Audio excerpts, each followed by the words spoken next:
Komersial Farm Kasri 2 merupakan salah satu farm komersial broiler milik PT Ciomas Adisatwa yang terletak di Desa Kasri, Kecamatan Bulawang, Kabupaten Malang.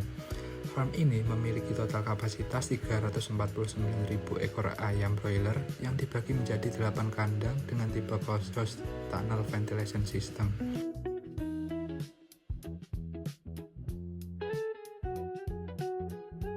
Sistem ini memungkinkan udara masuk melalui inlet pada bagian depan kandang dan ditarik ke outlet atau exhaust fan pada bagian belakang kandang.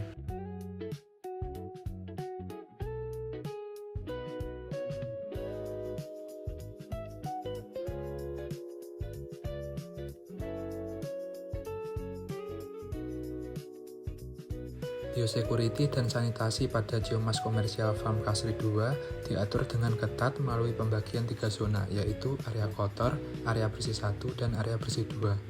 Setiap orang yang memasuki area farm harus melakukan proses sanitasi yaitu body spray, sedangkan untuk kendaraan dilakukan band dipping untuk motor dan spray kendaraan oleh satpam.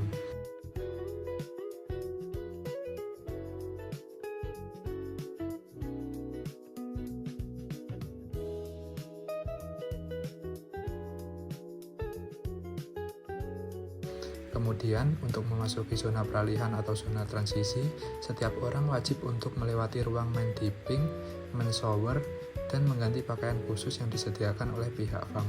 Sedangkan untuk kendaraan logistik dilakukan car dipping dan car spray.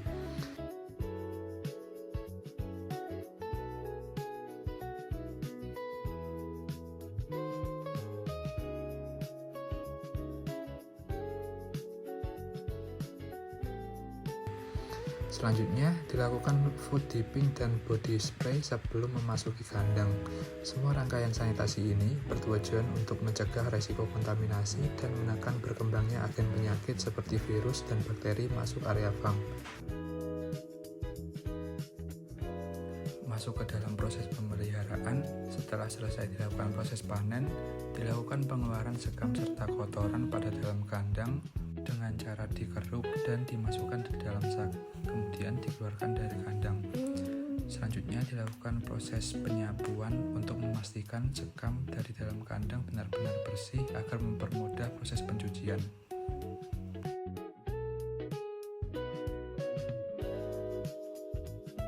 Selanjutnya dilakukan proses pencucian kandang menggunakan air dan deterjen dengan tujuan untuk meluruhkan lipid dan sisa-sisa kotoran pada kandang. Kemudian dilakukan proses penyemprotan disinfektan pertama yaitu deskrin dengan dosis yang sudah disediakan. Lalu dilakukan penyemprotan kapur aktif pada lantai kandang dan area di luar kandang.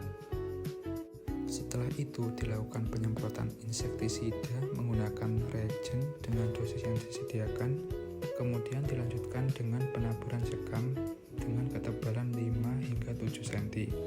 Setelah dilakukan proses penebaran sekam, dilakukan penyemprotan disinfektan kedua menggunakan Virex dengan dosis yang disediakan.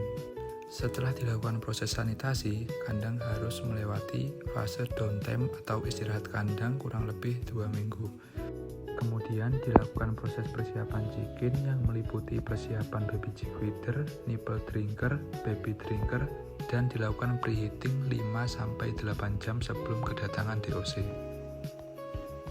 Memasuki proses check-in, dilakukan pengeluaran box dari truck van, kemudian dilakukan sampling dan perhitungan DOC dengan sampel 2% dari total populasi. Selanjutnya dilakukan proses vaksinasi koksi menggunakan alat cabin spray dengan dosis 1 vial untuk 5.000 ekor DOC. Lalu dilakukan penataan pada setiap sekat dan ditunggu selama 15 menit supaya ayam mematuk vaksin yang menempel pada bulu. Kemudian dilakukan penebaran DOC secara merata dan dilakukan pengembalian box pada truk van.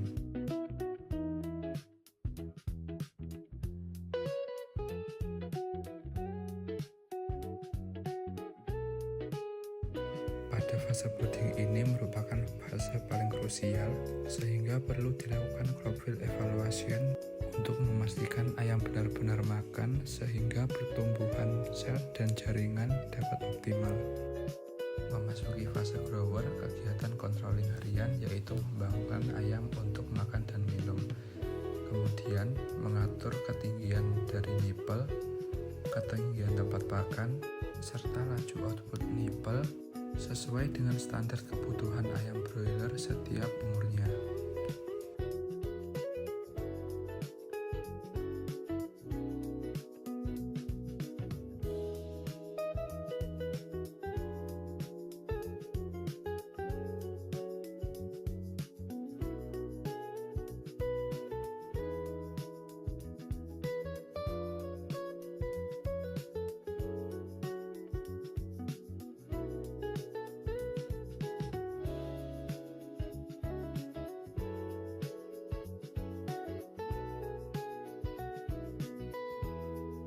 Monitoring suhu pada controller juga dilakukan setiap hari setiap pergantian waktu, yaitu pagi, siang, sore, dan malam.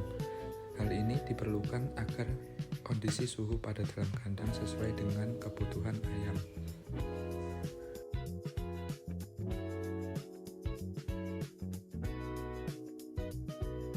Pada akhir masa produksi dilakukan proses pemanenan. Proses pemanenan dibedakan menjadi dua, yaitu panen penjarangan dan panen raya.